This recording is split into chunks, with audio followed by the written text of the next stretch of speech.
Abanyagihugu bava mu gisagara baduga mu gihugu hagati bavuga ko kuva aho igitoro gitanguriye kuduga itike yo kwiyunguruza yabaye umurengera.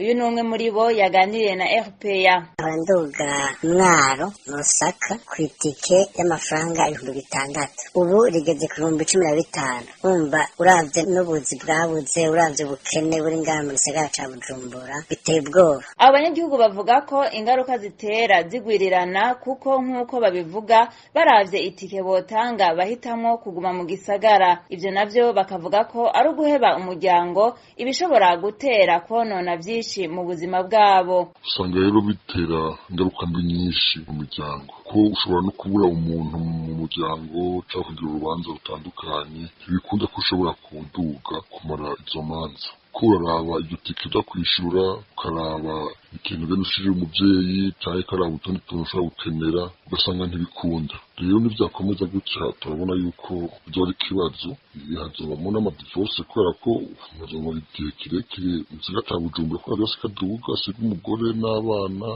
agira ngo baramuhevye kandi atari we bivako. Turasavye kabisa leta igerageza bikaza c'igitoro gitorera umuti. Ingaruka z'ibura ry'igitoro ntizibonekeza gusa kuri abo bakenera kwiyunguruza ngo baje mu ntara zo hagati mu gihugu. No mu gisagara ca Bujumbura ukwiyunguruza asigaye arakananira abahinga. Abanyagihugu basaba leta gutorera umuti urama ico kibazo c'ikena ry'igitoro giheza kigahungabanya ubuzima muri rusangi.